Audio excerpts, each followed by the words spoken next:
मेरे सभी प्रिय श्रोताओं को राधे कृष्ण स्वागत है। मैं भाविनी मिश्रा आप सभी की सुखी स्वस्थ और मंगलमय जीवन की कामना करती हूँ। आज वैकुंठ चतुर्दशी है और आप सभी को वैकुंठ चतुर्दशी व्रत की बहुत बहुत शुभकामनाएं। वैकुंठ चतुर्दशी के दिन बहुत से लोग व्रत रखते हैं। यह व्रत कार्तिक मास के शुक्ल पक्ष की चतुर्दशी तिथि को रखा जाता है। वैकुंठ चतुर्दशी का बहुत ही ज्यादा महत्व है और जो लोग इस कथा को सुनते हैं उनको मोक्ष की प्राप्ति होती है, 14,000 पापों से मुक्ति मिलती है। तो आइए सुनते हैं वैकुंठ चतुर्दशी की 3 पौराणिक कथाएं। इनको सुनने मात्र से ही 14,000 पापों से मुक्ति मिलेगी। तो चलिए हम सब मिलकर प्रेम से बोलेंगे ओम नमो भगवते वासुदेवाय। वैकुंठ चतुर्दशी की पुराणों में प्रमुख रूप से 3 कथाएं मिलती हैं, जिसके बारे में कहा जाता है कि इन्हें वैकुंठ चतुर्दशी के दिन पढ़ने से 14,000 पाप कर्मों का दोष मिट जाता है। आइए सुनते हैं प्रथम कथा। वैकुंठ चतुर्दशी की पौराणिक कथा के अनुसार एक बार की बात है, नारद जी पृथ्वी लोक में घूमकर वैकुंठ धाम पहुंचे।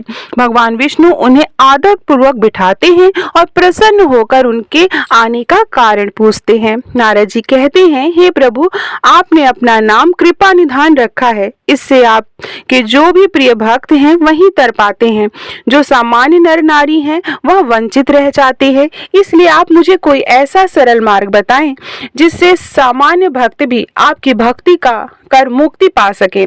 यह सुनकर विष्णु जी बोले, हे नारद, मेरी बात सुनो।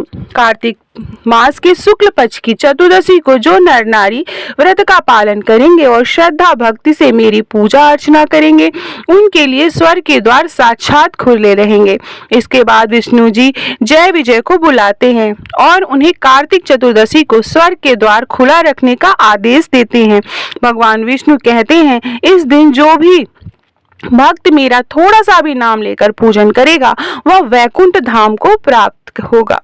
तो ये थी प्रथम कथा। आइए सुनते हैं वैकुंठ चतुर्दशी की द्वितीय कथा। पौराणिक मतानुसार एक बार भगवान विष्णु देवादिदेव महादेव का पूजन करने के लिए काशी आए। वहां मणिकर्णिका घाट पर स्नान करके उन्होंने 1000 स्वर्ण कमल पुष्पों से भगवान विश्वनाथ के पूजन का संकल्प किया। अभिषेक के बाद जब वे पूजन करने लगे तो शिव जी ने उनकी भक्ति की परीक्षा के उद्देश्य से एक कमल पुष्प कम कर दिया। भगवान श्री हरि को पूजन की पूर्ति के लिए 1000 कमल पुष्प चढ़ाने थे। एक पुष्प की कमी देखकर उन्होंने सोचा कि मेरी आंख भी तो कमल के ही समान है, मुझे कमल नयन और पुंडरीकाक्ष कहा गया जाता है। यह विचार कर भगवान विष्णु अपनी कमल समान आंखें चढ़ाने को प्रस्तुत हुए। विष्णु जी की इस आगाध भक्ति से प्रसन्न होकर देवादिदेव महादेव प्रकट होकर बोले, हे विष्णु, तुम्हारे समान संसार में कोई दूसरा भक्त नहीं है। आज ही यह कार्तिक शुक्ल चतुर्दशी अब वैकुंठ चतुर्दशी कहलाएगी और इस दिन व्रत पूर्वक जो पहले आपका पूजन करेगा उसे वैकुंठ लोक की प्राप्ति होगी। भगवान शिव ने इसी वैकुंठ चतुर्दशी को करोड़ों सूर्यों की क्रांति के समान वाला सुदर्शन चक्र विष्णु जी को प्रदान किया। शिव जी तथा विष्णु जी कहते हैं कि इस दिन स्वर्ग के द्वार खुले रहेंगे। मृत्यु लोक में रहने वाला कोई भी व्यक्ति इस व्रत को करता है वह अपना स्थान वैकुंठ धाम में सुनिश्चित करेगा। आइए सुनते हैं तीसरी कथा। तो तीसरी कथा इस प्रकार है। धनेश्वर नामक एक ब्राह्मण था जो बहुत बुरे काम करता था। उसके ऊपर कई पाप थे। एक दिन वो गोदावरी नदी में स्नान करने के लिए गया।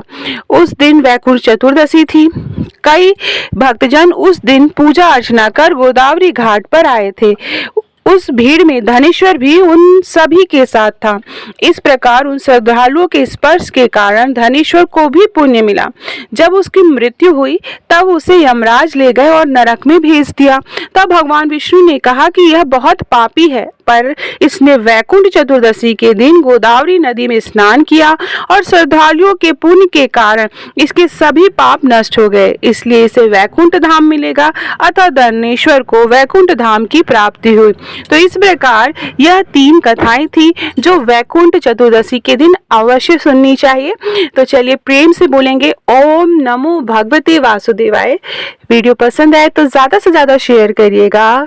कमेंट बॉक्स में राधे कृष्ण ज़रूर करिएगा और प्लीज़ लाइक पे ज़रूर क्लिक किया करिए। धन्यवाद।